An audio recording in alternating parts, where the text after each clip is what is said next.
Zhong Chengfu est un dresseur d'animaux. Il nourrit et s'occupe de 63 phoques. Ces animaux attendrissants ont été élevés dans la baie des phoques de Yantai dans la province de Shandong. Chaque jour, vers 3 heures de l'après-midi, il prépare les quelques centaines de kilos de poissons pour le repas quotidien des phoques.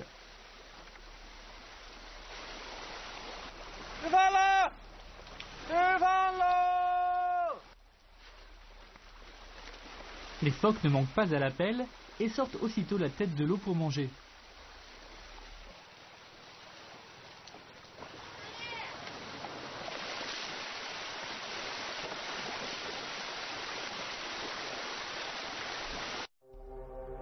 Yantai est localisé au milieu de la péninsule de Shandong. Au nord, la mer de Bohai et la mer Jaune sont des régions poissonneuses. Mais en janvier 2010, une forte tempête de neige s'était abattue sur Yantai. 这次降雪呢，是从1月3号下午开始的，在1月3号的夜间，是降雪强度是最强的，一直到7号的夜间，我们北部地区还是有比较明显的降雪。这次降雪从3号下午开始，一直到7号夜间结束，基本上是连续下了5天。 Des couches épaisses de glace avaient recouvert l'eau de mer dans l'embarcadère de Xikro à Yantai. Les bateaux de pêche étaient donc coincés dans la mer gelée et restaient immobiles. L'épaisseur de la glace à la surface de la mer mesurait plus de 10 cm. Un vieux pêcheur disait qu'il n'avait jamais rien vu de semblable en 30 ans d'expérience. Autour de la jetée de Xikro, l'eau de mer s'était transformée en une glace épaisse. Qu'en était-il de la baie des phoques?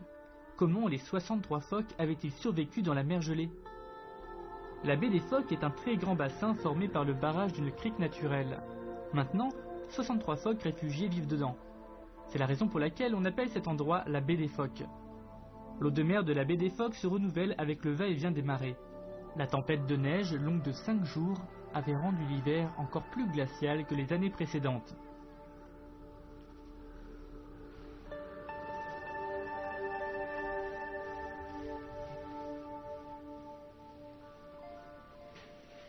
降雪一直持续到6号，气温也骤降到零下11度以上，内陆都已经达到了零下15度。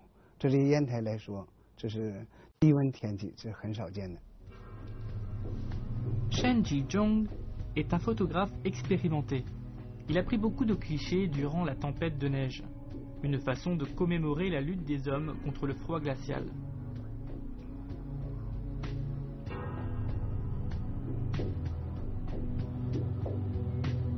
Il s'est rendu spécialement à la baie des phoques pour prendre en photo ses habitants aquatiques.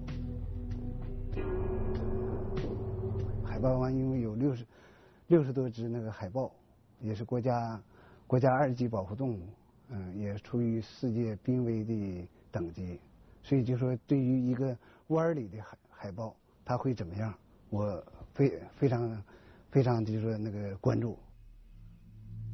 Monsieur Shen se préoccupait de savoir comment la tempête de neige allait affecter la vie des phoques.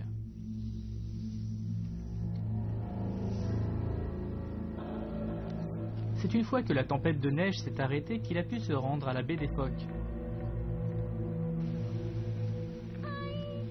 Bien évidemment, l'endroit était couvert d'une couche épaisse d'eau gelée.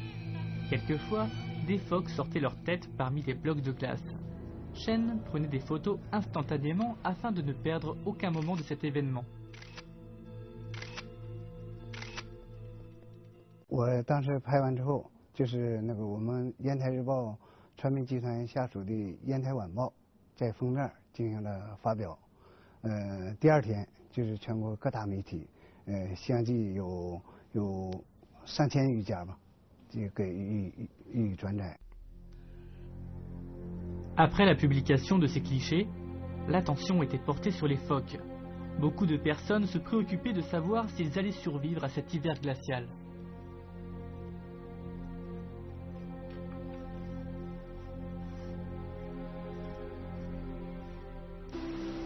Nos journalistes se sont rendus à la baie des phoques pour découvrir comment les phoques s'en sortaient dans cet hiver glacial.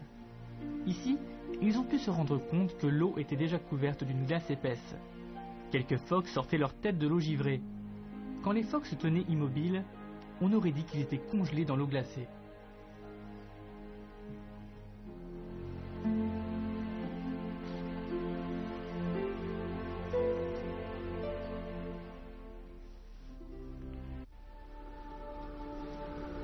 Monsieur Chen venait 2 ou 3 fois par jour dans la baie des phoques pour photographier les animaux. Après avoir vu ces clichés, de plus en plus de personnes se sentaient concernées par la vie de ces phoques. En fait, ces photos donnaient peut-être la fausse impression que les phoques étaient glacés et prisonniers dans l'eau.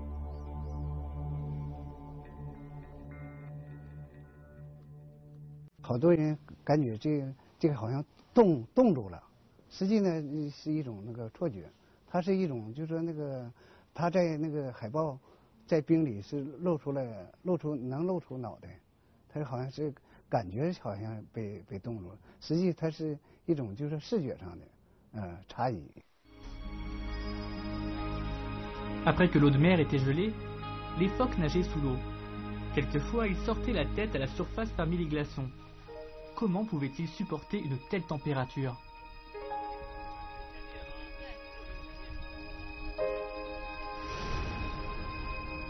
Les phoques vivent généralement dans les eaux tempérées. Leur peau et leur graisse aident à se protéger du froid. Ce sont des mammifères migrateurs. Ils migrent principalement pour se reproduire et trouver de quoi se nourrir. La moitié des phoques qui vivent sur les côtes chinoises viennent de la péninsule de Corée. En novembre, les phoques sauvages migrent vers la mer de Bohai. Ensuite, ils vont dans la baie de Liaodong pour mettre bas sur la banquise. L'île gigantesque de Yantai est l'endroit qu'ils ont choisi pour vivre après leur migration.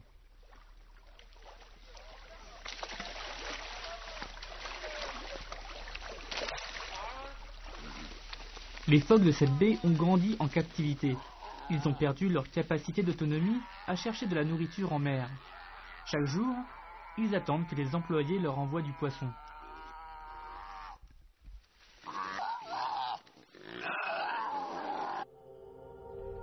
Les phoques ont des yeux qui permettent aussi bien de voir sous l'eau qu'à la surface. Dans l'eau, ils peuvent voir les choses en mouvement jusqu'à plus de 400 mètres de profondeur.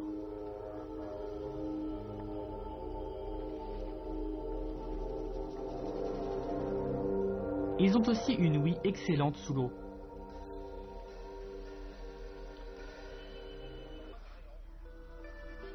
Ces phoques ont vécu ici pendant 6 à 7 ans.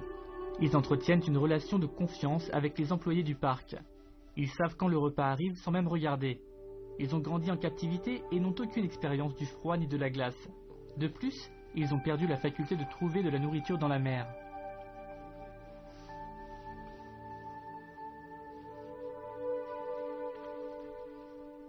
On 我们这里有一只海豹吧，就好像特别聪明啊，体型也不大啊，但是呢，有一年就是好像是在07年的时候，也不知道它从什么地方，啊，就从我们那个大坝上的护栏里头就跑到海里了。跑到海里之后吧，游了能有200-300米的地方，可能是由于饥饿，它就找鱼吃，因为冬天海里的鱼也不多。 正好他在岸边看到一个钓鱼的，那个钓鱼的那个桶里头可能是有鱼，他就到那个岸边上人那个桶里头去要鱼吃去了。Les phoques de la baie des phoques ont été élevés par les hommes. Ils ne craignent donc pas les humains. Quand ils voient quelqu'un porter un seau, ils se précipitent à sa rencontre pour réclamer de la nourriture. Quand le petit phoque a vu le seau près du pêcheur, il en a conclu qu'il y avait de la nourriture pour lui à l'intérieur.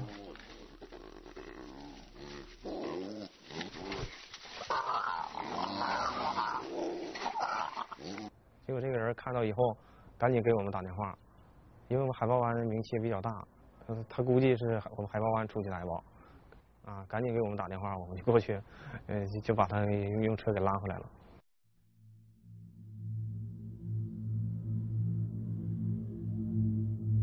Dans les années qui ont suivi, certaines régions de Bohai n'ont pas connu le froid hivernal à cause du réchauffement climatique. Personne n'a donc vécu d'hiver glacial depuis des années. Toutefois, cet hiver, la température avait chuté dans tout le pays. Même l'eau du port de Yantai, qui ne gèle pourtant jamais, était glacée. Comment cela s'était-il passé pour les phoques? Les phoques sont des animaux de climat tempéré. En hiver, la température de l'eau de la mer est habituellement comprise entre 1 et -1 degré Celsius. En été, la température à la surface de la mer est généralement comprise entre 24 et 26 degrés Celsius. Cet hiver, la température avait chuté à -2 degrés Celsius à cause du froid. Combiné à d'autres facteurs comme la localisation géographique, l'eau de la mer avait très sérieusement gelé cet hiver.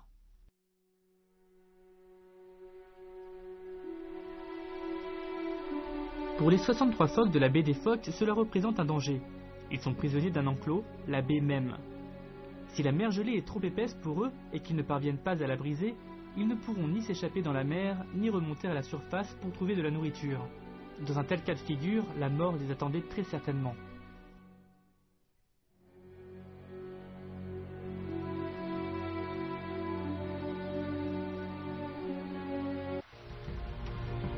Zhong Chengfu a travaillé dans la baie des Phoques depuis sa création. Il y a entretenu une relation affective très importante avec les phoques. Quand il a vu que les animaux étaient pris au piège dans la glace, il était bouillant d'inquiétude. Dans les années passées, il n'avait jamais vu de mer gelée. Pour lui, ce phénomène était tout bonnement inconcevable ici.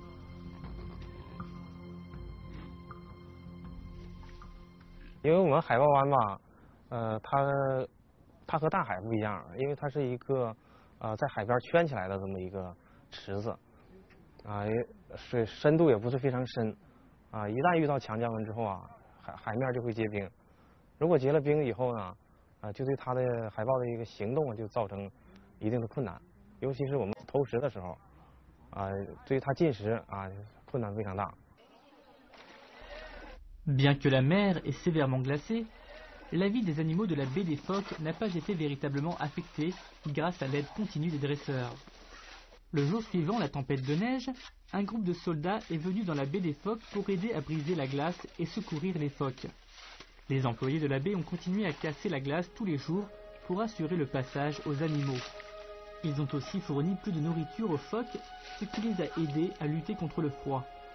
Ils ont aussi ajouté des suppléments en vitamines dans la nourriture pour améliorer leurs conditions physiques.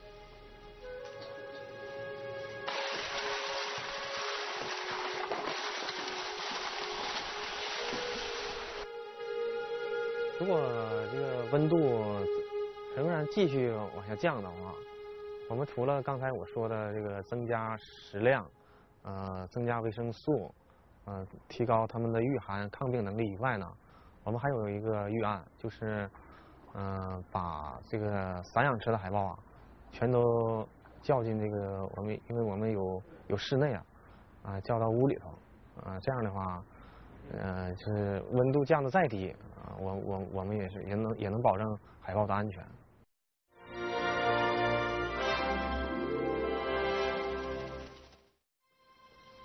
En 2008, un jeune homme venait à Beijing pour consulter un médecin meilleur que ceux qu'il avait pu rencontrer jusqu'à ce jour. Il traînait la jambe péniblement. On aurait dit qu'il avait parcouru la terre entière pour venir jusqu'ici. 我第一眼我说哟，这小伙挺帅的，然后呢就是走进来的时候呢瘸着进来的，然后我一看着就知道肯定是腿有毛病嘛。 Par expérience, le docteur Xiang se doutait que ce jeune homme était venu pour sa jambe. Il avait remarqué que son patient s'était assis sur la chaise de côté. Sa jambe gauche avait l'air mal en point. Le jeune homme s'appelle Zhang Ya-Chun. Il habite dans la ville de Wulan-Haotre, en Mongolie intérieure. 2 ans auparavant, il s'était blessé au genou. Le docteur Xiang lui fit passer un examen général. Les résultats étaient effarants. 我当时一看他这条腿啊，说句实话我挺吃惊的。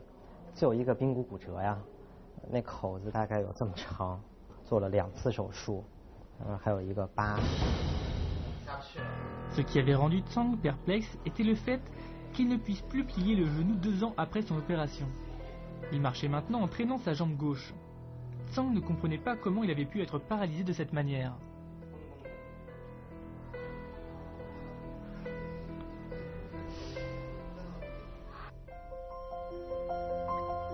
Dans la prairie majestueuse de la Mongolie intérieure, le bétail vit en liberté. L'élevage est la seule source de revenus pour les habitants du coin. Zhang Ya-Chun était éleveur lui aussi.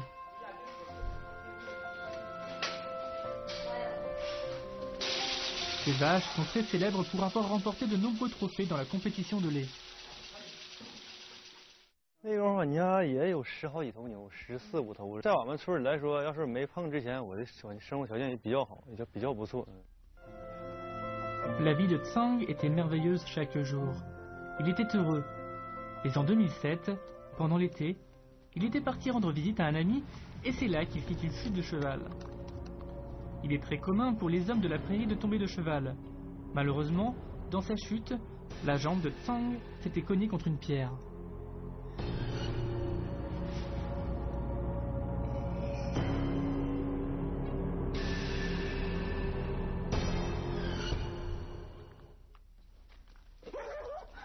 Tsang ne pouvait pas supporter la douleur. Il pensait que son genou était cassé. Les docteurs diagnostiquèrent une fracture de la rotule gauche. Il avait besoin d'être opéré. Mais bizarrement, après l'opération, sa jambe gauche restait immobile. Qu'est-ce qu'une rotule? Comment cet os, en cassant, avait-il pu changer la vie de Tsang Yat-jun?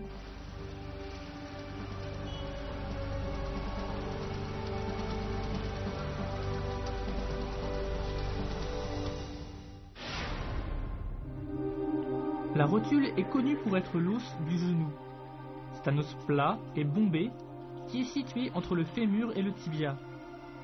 Elle est attachée au tendon et se déplace dans la gouttière du fémur pour permettre l'articulation du tibia. Si la rotule est cassée, le genou ne peut plus plier normalement.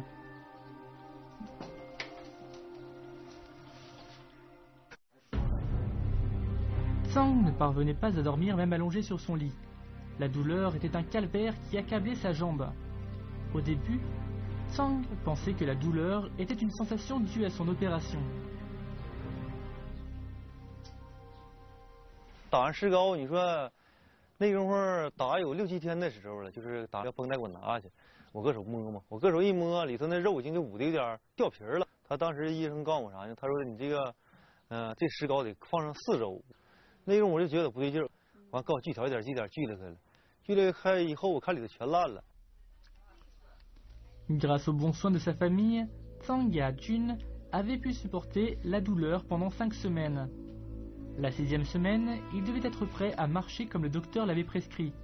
Mais quand Tsang essaya de mettre un pied devant l'autre, il n'arrivait pas à se balancer. Il s'aperçut qu'il ne pouvait pas du tout plier son genou gauche. Comment une simple fracture avait-elle pu le paralyser ainsi? L'inflammation de l'opération le fit alité pendant 4 mois. En décembre 2007, il fut transporté au bloc opératoire pour une nouvelle intervention chirurgicale.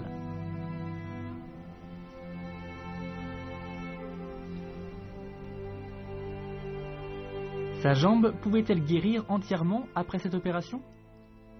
当时那个主刀大夫说，他说你这腿啊，像那个回到7、8、90度那是不可能的，因为啥？他你这个肌肉已经坏死，这面就是边这个皮这个肉皮没有弹性了。 Comment le fait de plier nos jambes influence-t-il notre état de santé? La plupart de nos mouvements sont liés à nos jambes. L'angle formé entre le fémur et le tibia est un index pour vérifier le bon état de la rotule.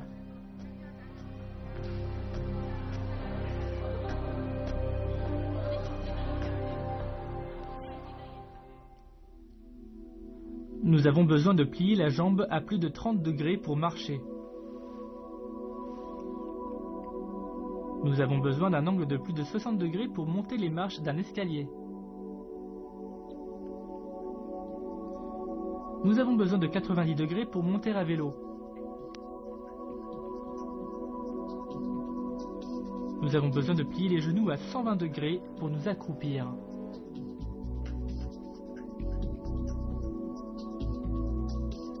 Une personne en bonne santé devrait être capable de plier ses genoux à plus de 100 degrés.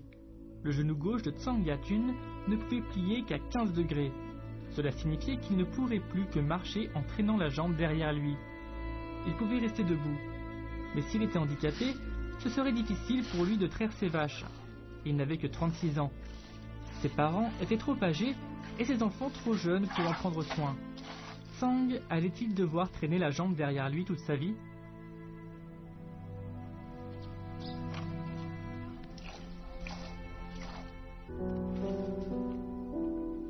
En 2008, avec l'aide de sa famille, Zhang Yanjun arrivait à Beijing pour un meilleur traitement. Mais il avait très peur d'être déçu à nouveau. Il se demandait s'il ne valait pas mieux rentrer chez lui avec la même jambe. Pourquoi Zhang ne pouvait pas plier la jambe?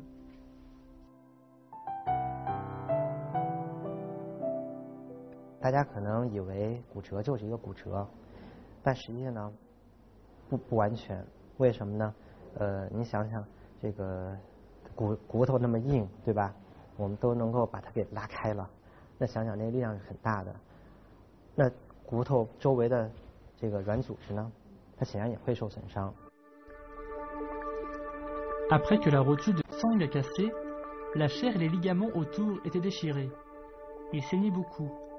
Le sang et les tissus abîmés formaient une grande cicatrice dans la cavité articulaire. Ces tissus étaient semblables à une colle qui retiendrait la rotule aux tissus ensemble. Ainsi, la rotule de Zhang ne bougeait pas, et c'est de cette façon que le genou a perdu sa mobilité.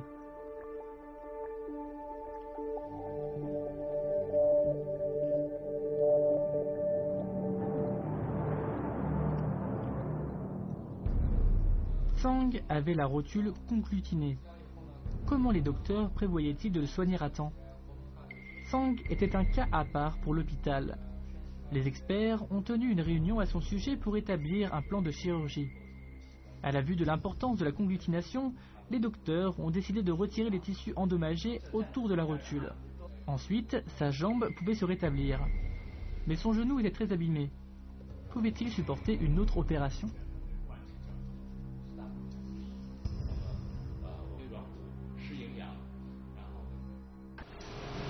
L'opération commença. Les docteurs firent 2 trous dans le genou gauche de Zhang. Il mesurait moins d'1 centimètre de diamètre. Ensuite, ils insérèrent un endoscope dans le trou gauche et une lame de rabot dans le trou droit. En regardant à l'écran, les docteurs virent l'intérieur du genou de Zhang. La conglutination était importante. À l'aide de l'endoscope, ils utilisèrent la lame de rabot pour prélever les tissus abîmés. Ces tissus étaient la cause de l'immobilisation de Zhang. 手术应该说是成功的，因为我们在手术过程当中啊，进行松解以后，它的膝关节能够屈曲到120度，像日常生活的功能肯定是能够满足的。 Après la chirurgie, il pouvait à nouveau plier son genou à 120 degrés grâce aux exercices de rééducation. Il serait capable de marcher, de monter les marches et même de monter à vélo. Zhang allait être capable de se déplacer normalement après 2 années de dures épreuves. 这第2天我下去走一会儿嘛，那时候我就走，我觉得能足有30度弯，这个弯足有30，那会儿我觉得挺高兴，我觉得疼就疼点儿，我寻思那会儿我乐了，我说疼就疼点儿没事，我说疼我得走。那当天我就走了好几，就是第2天下午才开始运动的，今天晚上我就走了好几圈那天。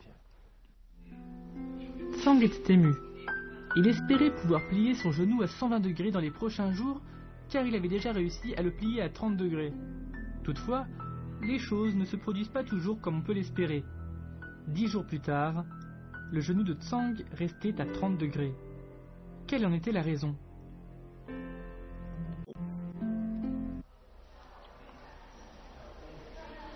Les docteurs se réunirent en urgence dans le centre de rééducation pour comprendre pourquoi Zhang ne progressait plus. Si la rééducation n'avait pas d'effet immédiat, l'état du genou risquait de régresser à la situation initiale.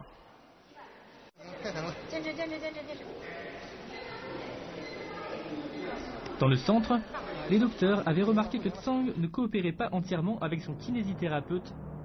Pourquoi? 对，那时候疼的真受不了，哎呀，疼的啥样吧，情不自禁的，啥有些时候啥呢？他们那康复中心那大夫，他给我背，有时候我搁手使劲推你，我说起来还嗷嗷喊，我说不行，我说你不整了。他在一感到疼痛的时候，他马上就是紧绷起来，马上甚至于是施以一个反方向的一个抗拒的一个力道，所以这变成说，原先帮他设计的这样的一个康复方案，在执行上非常困难，达不到要的效果。那他第一个是所谓的抗拒的心理，第二个说害怕的心理是害怕什么？一旦疼痛，他马上就会联想到说，会不会把我又弄伤了？会不会把我造成更严重的伤害？ La douleur l'inquiétait toujours. Il se posait la question de savoir si sa jambe serait comme avant ou pire encore. C'est la raison pour laquelle il ne pouvait pas supporter la douleur dans l'exercice de rééducation. Les espoirs de Tsang semblaient s'évanouir à nouveau. Tsang avait déjà acheté son ticket de train pour rentrer chez lui.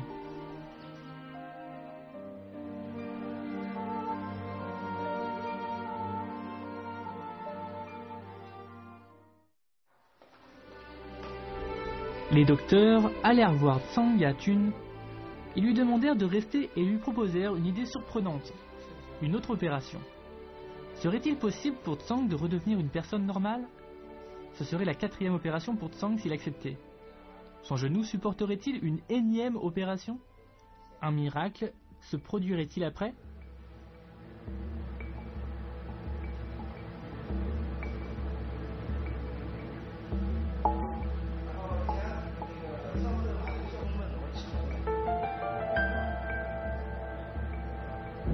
Les docteurs disaient à Tsang qu'il ne couperait pas son genou cette fois-ci et qu'il pourrait assister au déroulement de l'opération.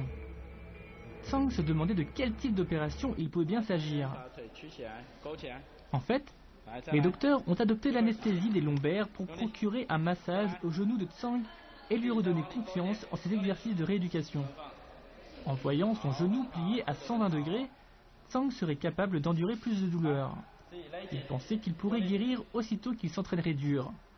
Le docteur Lin fait participer Tsang à plus d'exercices de rééducation. Tsang à Thun participa activement à son traitement de rééducation dès le lendemain. L'angle de son genou augmentait de 4 à 5 degrés par jour. En 10 jours d'exercice, Tsang avait atteint 90 degrés.